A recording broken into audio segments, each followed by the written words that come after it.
por que eu sempre falo de ativação de liderança? Porque eu tomei a consciência, eu recebi esse despertar de Deus que, por falta de liderança, tudo desanda. Quando a esposa não pode molhar o cabelo, quando a pessoa não tem liderança, o esposo não tem liderança, o lar desanda.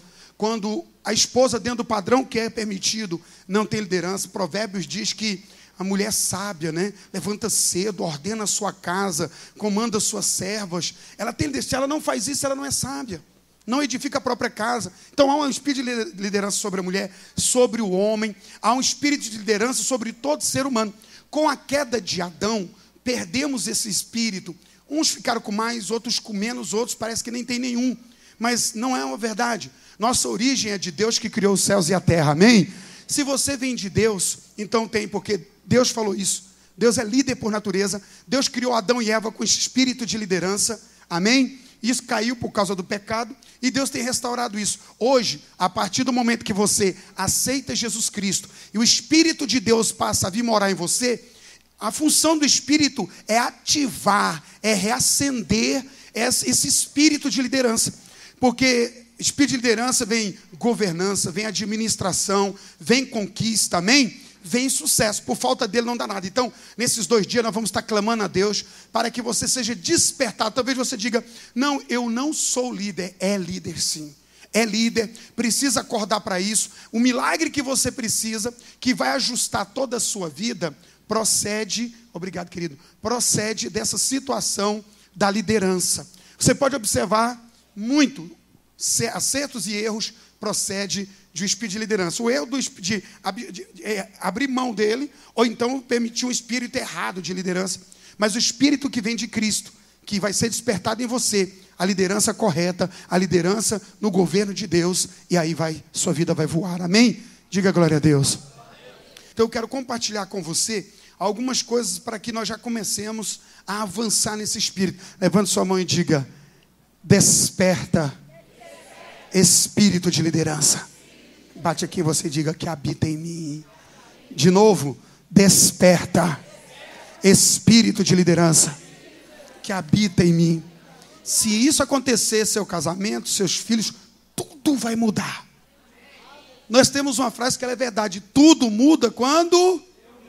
Tudo muda quando eu? Quando eu mudo. Eu mudei, eu me transformei, tudo à minha volta se transforma, porque tudo é afetado por mim. Se eu estou mal-humorado, cansado, desanimado, eu afeto tudo. Se eu tenho um espírito de liderança, ousado, determinado, o que vai acontecer? Vai ser conquista, sim ou não? Então, Rota 66. O que nós definimos como Rota 66? É toda a atitude que nós vamos ter durante os 66 dias. E existe a Rota 66 para os pastores, supervisores, a Rota 66 para os discipuladores, Rota 66 para os líderes, Rota 66 para os anfitriões, Rota 66 para os líderes em treinamento. É uma rota de atitude, ação, amém? E não é uma tentativa, é uma decisão. Levante sua mão e diga, não é uma tentativa. Não, está muito mole, eu quero o meu exército de pé. Diga assim, ó, levante sua mão assim e fala assim, ó, não é uma tentativa. É uma decisão. Fala para o seu irmão, eu mais um. Multiplicação.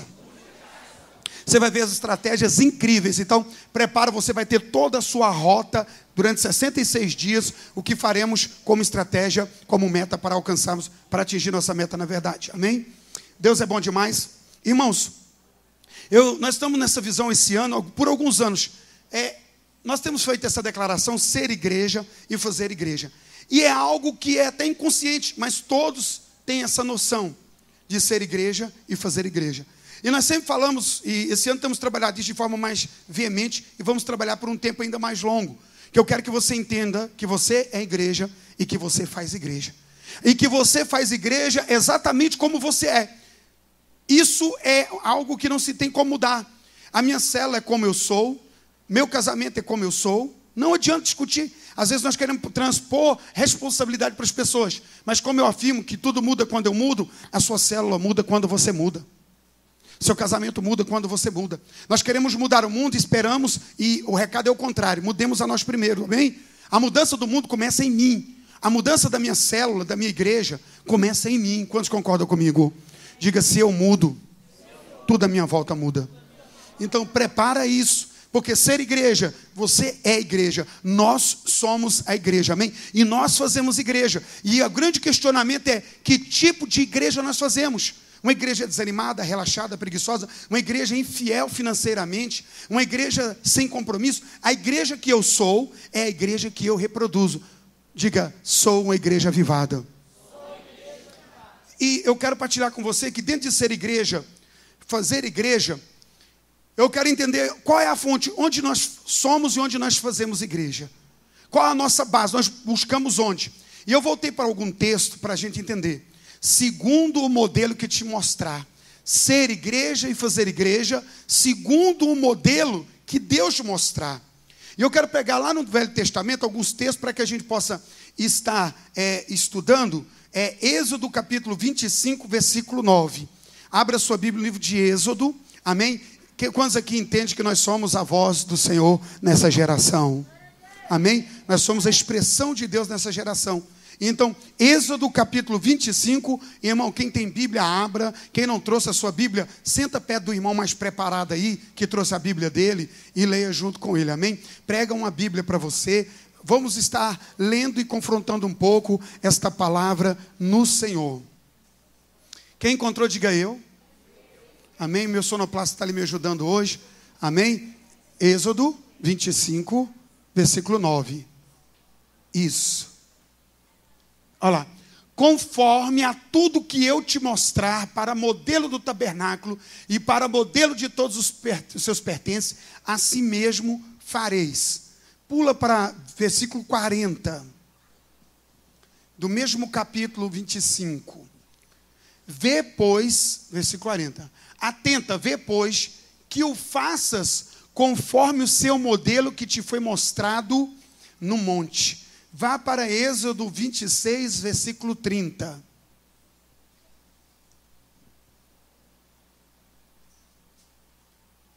Todos encontraram? Está aqui. Então levantarás o tabernáculo conforme ao modelo que te foi mostrado aonde? No monte. Querido, o princípio para edificar o reino de Deus, edificar o corpo de Cristo, edificar a obra de Deus, ele é esse, ele nunca vai mudar. Segundo o modelo que te foi mostrado. Cuide para fazer segundo o modelo que te mostrei. Moisés estava tirando o povo do Egito, havia tirado o povo do Egito. Agora ele está no Monte Sinai, porque ele tem um ajuntamento de pessoas. E ele precisa tornar esse povo, o povo separado do Senhor, com leis, regras e normas que definirão que esse povo é povo de Deus. Então Moisés sobe ao monte, e estando no monte falando com o Senhor, Deus mostra para ele e fala assim: Moisés, você está vendo aqui? Do jeito que você está vendo, o que eu estou te mostrando, é assim que você vai fazer com a obra que você vai fazer, o tabernáculo. Sabemos que o tabernáculo é a expressão do corpo de Deus, era o símbolo da expressão do corpo de Deus, amém? Era a maneira de Deus habitar no meio do seu povo. Desde o começo Deus quis habitar no meio do seu povo, e não apenas no meio, mas dentro do seu povo. Deus queria habitar com o seu povo, e não apenas habitar com o seu povo, mas no meio do seu povo, amém? Esse era o alvo, esse era o projeto de Deus, durante toda a estrutura que nós conhecemos do Velho Testamento, começo ao fim. O desejo, o anseio de Deus é morar com o seu povo, amém? Não está ao redor, mas está dentro do povo. Então o tabernáculo expressava isso. Como Moisés ia fazer algo grandioso, duradouro, ele tinha que buscar em Deus. Bom, se está fazendo algo para Deus, eu preciso saber como Deus deseja que isso seja feito, sim ou não?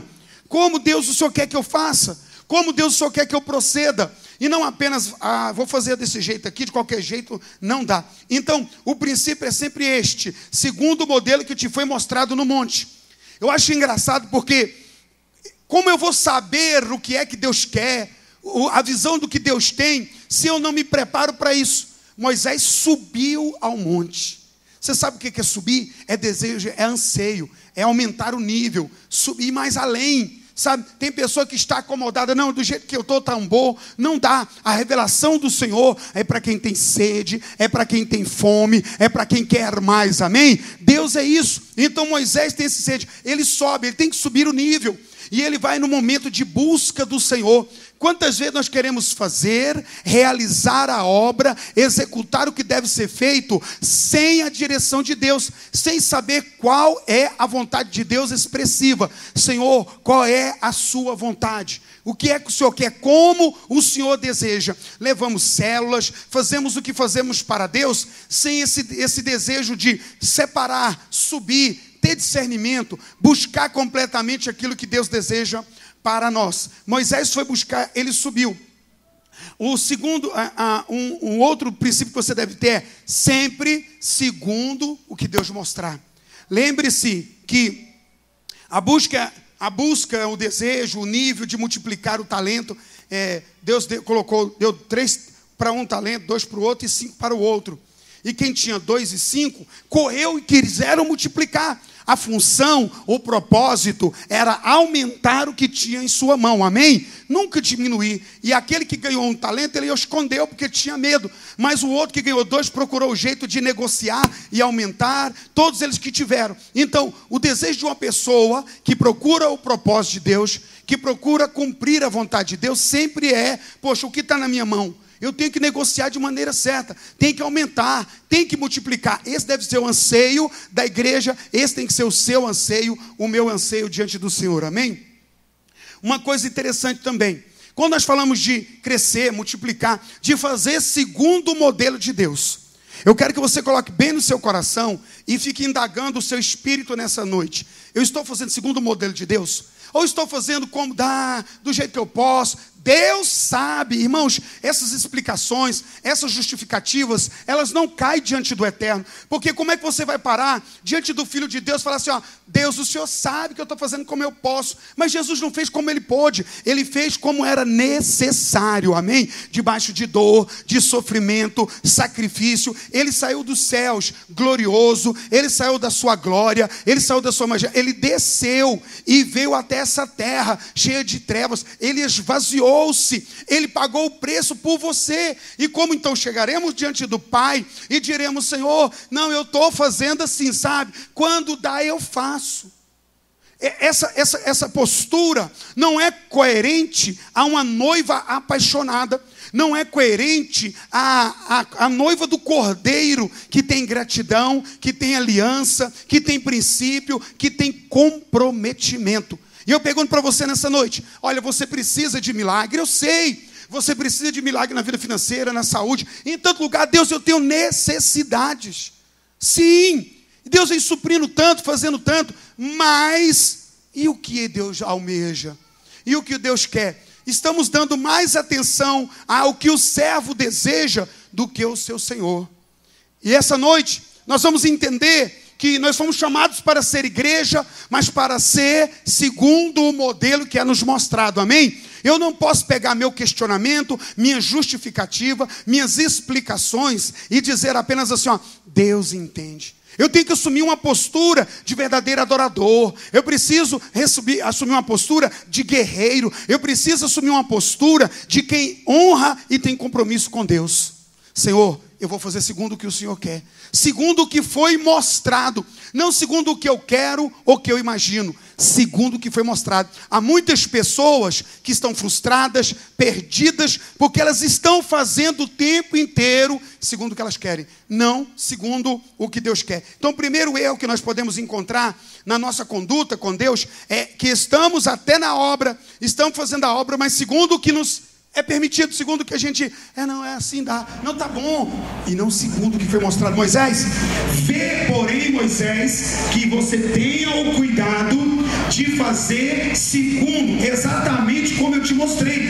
Então, nessa noite, deixa o Espírito Santo despertar o seu coração, para que você venha fazer o que você deve fazer, segundo o que Deus mostra, não segundo o que você deseja. Unção e estratégia sempre juntas para a edificação correta. A gente fala, né? Rapaz, eu preciso de unção para fazer a obra de Deus. Irmãos, eu conheço pessoas de unção que não fazem uma obra excelente. Também estratégia só estratégia. Conheço pessoas que têm estratégia, só estratégia, e também só estratégia não funciona. O modelo bíblico é unção e estratégia. Eu preciso ter uma unção e eu preciso ter uma estratégia para aplicar o trabalho de Deus de forma correta. Glória a Deus. Então, eu quero unção na minha célula, eu quero unção no meu casamento, eu quero unção para os meus filhos. Tá, mas também busque estratégia. Há uma estratégia para você conduzir o seu rebanho, há uma estratégia para você multiplicar a sua célula, uma estratégia para você ganhar pessoas, estratégia para você avançar. Então, ore com muita unção, mas também ore para que venha a estratégia. Amém?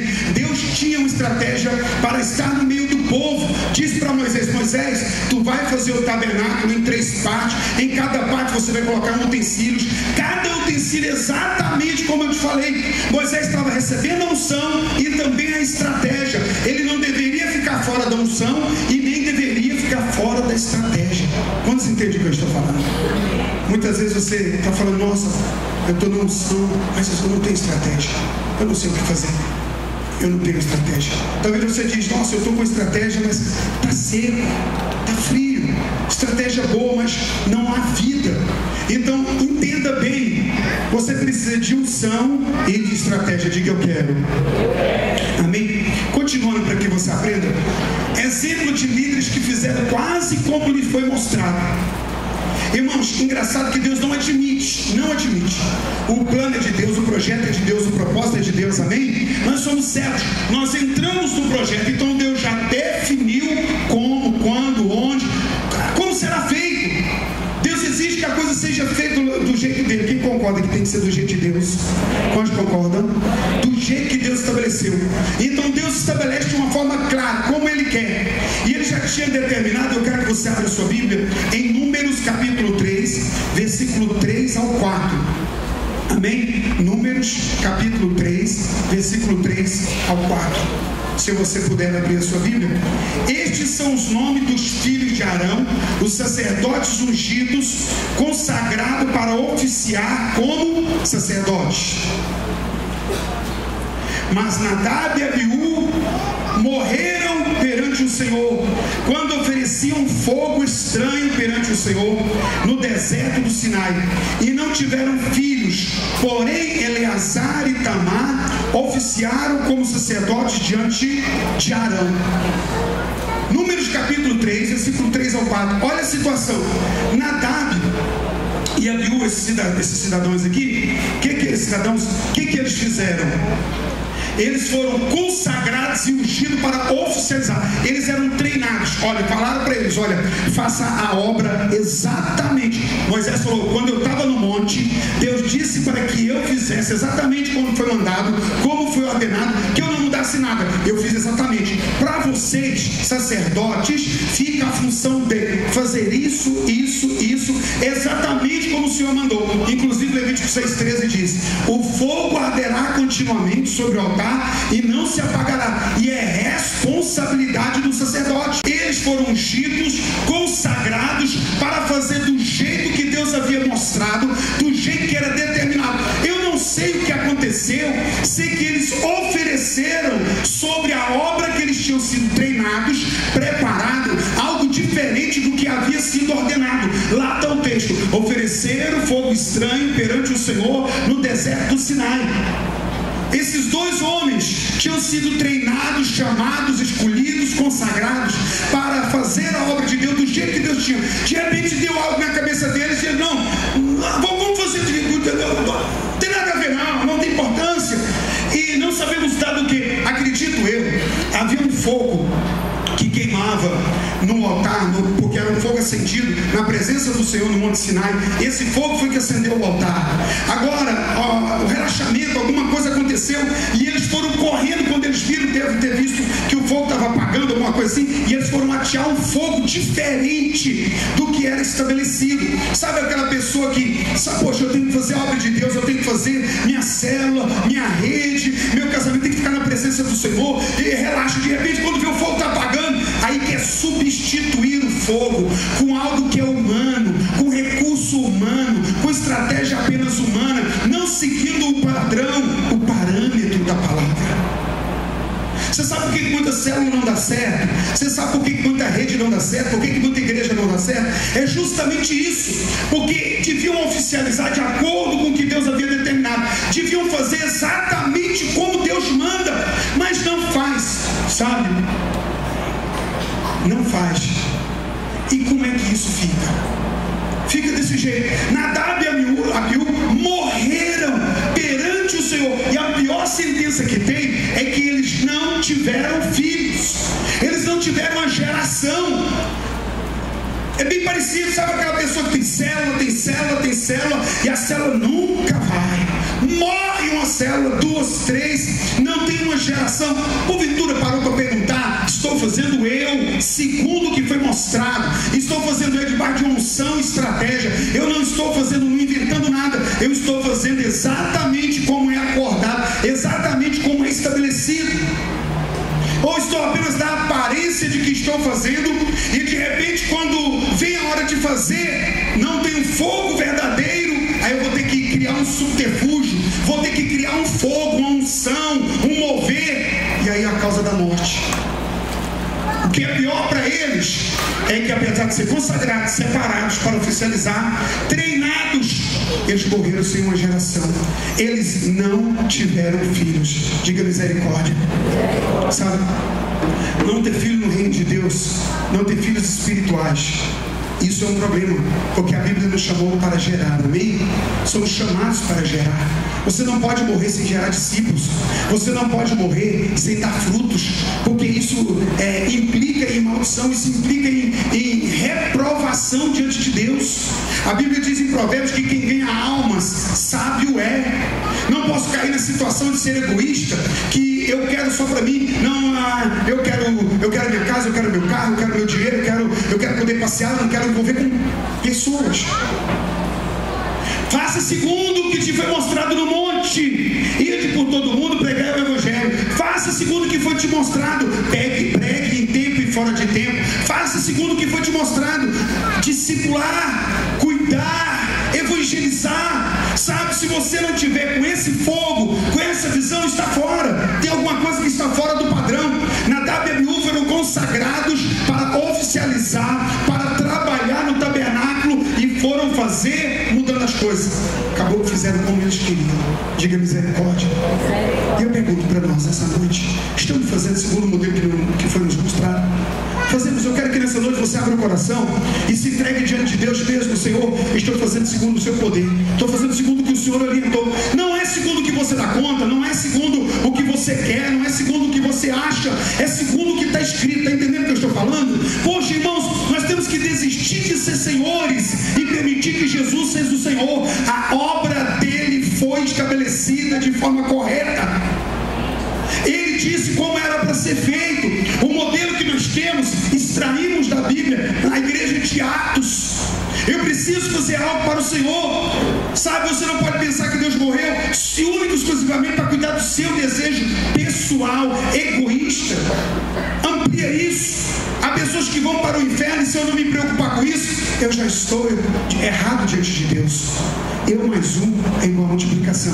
Significa que o reino de Deus só cresce quando eu levo mais pessoas para ele, amém? É assim que o reino de Deus cresce. Você está preocupado com o crescimento do reino de Deus? Com pessoas que você pode afetar a eternidade de pessoas. Diga glória a Deus. Fomos chamados para mudar a estrutura dessas pessoas. Agora, muitos não geram por não fazer o que é determinado, ou fingem fazê-lo. Foi determinado para fazer assim. Não vou fazer assim, não precisa. Ou corre lá, faz de qualquer jeito. Para mim, o pecado de Nadab e Abiú, que os condenou à morte. Pastor, mas eu não morri. O mesmo pecado de Adão. Deus tinha dito: Adão, não coma do fruto do conhecimento do bem e do mal, porque no dia que comer, certamente morrerás. Eva comeu, Adão chegou, e eu acredito que ele deu uma nada assim, esperou um pouquinho e ficou de olho, né? Ela falou: não, come, meu bem, ó, não estou babando, não estou espumando nem estribuchando. Adão falou: é verdade, acho que Deus estava errado. Fá. E nós estamos no prejuízo até hoje. Algumas pessoas não entendem que a morte é espiritual. Que muitas pessoas, sabe, gente, eu perdi a alegria de ir para a igreja, eu perdi a força. Nossa, por que você deixou de amar aquilo que Deus ama? Pessoas, vidas, cuidar. Quem disse que seria fácil? Sabe, mas se alguém não acredita e não investir investisse em você, onde é que você estaria? Se alguém não levantasse do sofá, não pagasse o preço, não abrisse a porta da casa, onde é que você estava? Você foi afetado, sua eternidade foi afetada, porque alguém se levantou e fez segundo o que era mostrado no monte. O que Deus te mostrou? O que Deus mostrou para você? Como você vai fazer a obra de Deus? Você fazendo exatamente como ele mostrado? Ou você tem mudado? Outra pessoa, o rei Uzias, 2 Crônicas, capítulo 26, versículo 16 ao 23. 2 Crônicas, capítulo 26, verso 16.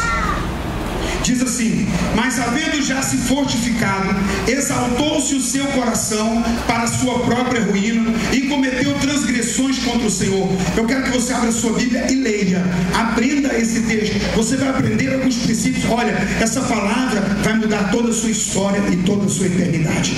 Amém? Olha o que diz essa palavra: que havendo o rei Uzias já se fortificado, exaltou-se o seu coração para a sua própria ruína e cometeu transgressões contra o Senhor seu Deus, porque entrou no templo do Senhor para queimar incenso, altar do incenso.